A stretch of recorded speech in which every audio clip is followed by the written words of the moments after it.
नमस्कार। समान नागरिक संहिता न्याय और समानता की दिशा में ऐतिहासिक आवश्यकता। नमस्कार। आज मैं आपसे एक बहुत महत्वपूर्ण प्रश्न पूछना चाहता हूं और आप सबके विचार आमंत्रित भी करता हूं। क्या इस देश में कानून सबके लिए समान होना चाहिए या अलग अलग?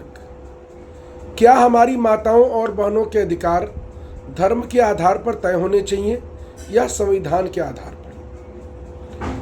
आज जब माननीय सर्वोच्च न्यायालय यह कह रहा है कि भेदभाव का उत्तर समान नागरिक संहिता ही हो सकता है, तब यह केवल एक टिप्पणी नहीं है, बल्कि यह संविधान की मूल भावना की पुनः पुष्टि है और भारतीय जनता पार्टी की विचारधारा की भी एक महत्वपूर्ण पुष्टि है। मैं शशांक शेखर त्रिपाठी, अधिवक्ता, वरिष्ठ उपाध्यक्ष बनारस बार एसोसिएशन तथा भारतीय जनता पार्टी विधि प्रकोष्ठ काशी क्षेत्र का संयोजक होने के नाते यह कहना चाहता हूं कि समान नागरिक संहिता कोई नया विचार नहीं है।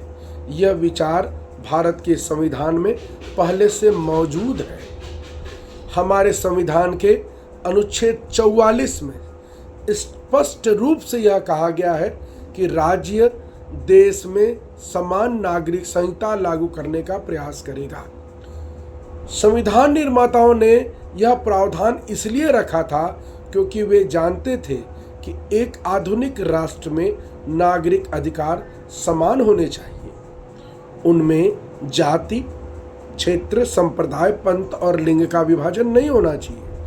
आज भारत में विवाह, तलाक, उत्तराधिकार और पारिवारिक कानून अलग अलग समुदायों या धर्मों के लिए अलग अलग है, लेकिन प्रश्न यह है कि क्या न्याय भी अलग अलग होना चाहिए?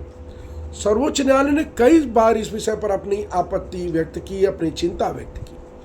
आपको याद होगा 1985 में साहबानो का केस, जिसमें अदालत ने कहा था कि समान नागरिक संहिता समय की आवश्यकता है। इसके बाद आपको याद होगा 1995 में सरला मुदगल जी का केस।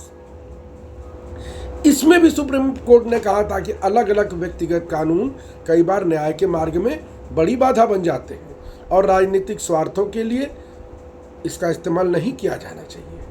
आज जब अदालत फिर से यह कह रही है कि भेदभाव का समाधान समान नागरिक संहिता है, तब यह पूरे देश के लिए एक महत्वपूर्ण संदेश है और उन लोगों के लिए भी यह बड़ा संदेश है जो लोग यूसीसी के नाम पर जनता को भड़काकर अपनी राजनीतिक रोटियां सेक रहे थे।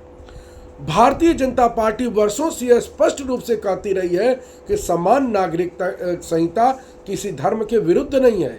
यह केवल एक सिद्धांत पर आधारित है, एक देश, एक संविधान और एक विधान, सबके लिए समान कानून की व्यवस्था। समान नागरिक संहिता का सबसे बड़ा लाभ यह होगा कि इससे महिलाओं को समान अधिकार मिलेंगे, सामाजिक न्याय मजबूत होगा और देश की कानूनी व्यवस्था और अधिक स्पष्ट, न्यायपूर्ण और पारदर्शी होगी, जिससे भारत पूरी दुनिया के विधिक सिस्टम के आगे भी अपना सर ऊंचा करके खड़ा हो सकेगा।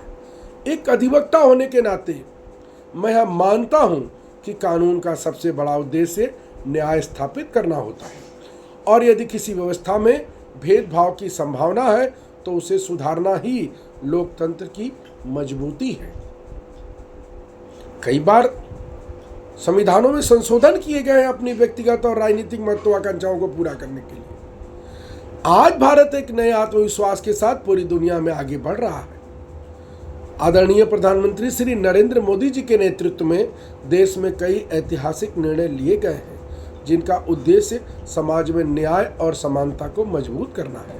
मुझे पूरा विश्वास है कि भारत आने वाले समय में भारत में समान नागरिक संहिता की दिशा में एक ऐतिहासिक कदम जरूर उठाया जाएगा, क्योंकि एक मजबूत राष्ट्र वही होता है जहां कानून सबके लिए बराबर होते हैं, न्याय सबको समान रूप से मिले और संविधान की भावना ही नागरिक के जीवन में दिखाई दे। यही न्यायिक बिंदु की सर्वोच्चता होगी और यही न्याय की आधारशिला होगी और यही आधी आबादी को मुख्य धारा में लाकर राजनीतिक और सामाजिक रूप से प्रतिस्थापित करने की दिशा में मील का पत्थर साबित हुआ। आप सबके विचार आमंत्रित हैं। धन्यवाद।